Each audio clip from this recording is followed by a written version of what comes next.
Kuttippuram excise ഡിപ്പാർട്ട്മെന്റിന്റെ operation thunder special ഡ്രൈവിന്റെ ഭാഗമായി കുറ്റിപ്പുറം എക്സൈസ് നടത്തിയ പരിശോധനയിൽ വൻ മദ്യശേഖരം പിടികൂടി. ആദവനാട് മാട്ടുമ്മൽ പ്രദേശത്തെ വിവിധ ഭാഗങ്ങളിൽ നിന്നായി വിൽപ്പനയ്ക്കായി സൂക്ഷിച്ച 70ഓളം കുപ്പി വിദേശമദ്യവും ബിയറുമാണ് എക്സൈസ് സംഘം കസ്റ്റഡിയിലെടുത്തത്. സംഭവവുമായി ബന്ധപ്പെട്ട് 2 പേരെ അറസ്റ്റ് ചെയ്തു. ആന്തൂർ വളപ്പിൽ രാജേഷ്, മാട്ടുമ്മൽ പ്ലാവിൻ ചുവട് ദേശത്ത് രാജേഷ് താമസിക്കുന്ന വീടിനോട് ചേർന്ന വിറകുപുരയിൽ നിന്ന് തൊട്ടിയിൽ വിജയകുമാർ, മാട്ടുമ്മൽ മുണ്ടൻകോട്ടുചിറ റോഡിൽ വൈരങ്കോട് ദേശത്ത് വിജയകുമാർ താമസിക്കുന്ന വീട്ടിൽ നിന്നുമാണ് മദ്യശേഖരം കണ്ടെടുത്തത്. 1-ാം തീയതി ഡ്രൈഡേ ദിനം ലക്ഷ്യമിട്ട് പ്രദേശത്ത് വ്യാപകമായി മദ്യവിൽപ്പന നടക്കുന്നതായി എക്സൈസിന് രഹസ്യവിവരം ലഭിച്ചിരുന്നു. അറസ്റ്റിലായ 2 പേരും മുൻപും സമാനമായ കേസുകളിൽ പ്രതികളായിട്ടുള്ളവരാണ്. പ്രതികളിൽ ഒരാളായ രാജേഷ് മാട്ടുമ്മലിലും പരിസര പ്രദേശങ്ങളിലും വാഹനങ്ങളിൽ കൊണ്ടുനടന്ന് വ്യാപകമായി മദ്യവിൽപ്പന നടത്തുന്നയാളാണെന്ന് എക്സൈസ് പറഞ്ഞു.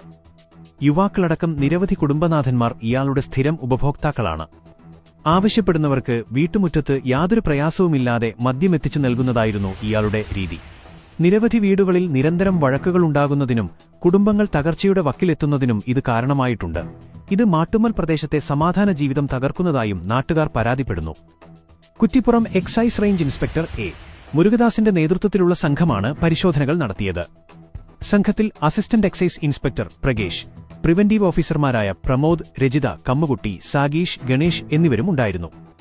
പ്രതികളായ രാജേഷിനെയും വിജയകുമാറിനെയും തിരൂർ കോടതിയിൽ ഹാജരാക്കി 14 ദിവസത്തേക്ക് തിരൂർ സബ് ജയിലിൽ റിമാൻഡ് ചെയ്തു.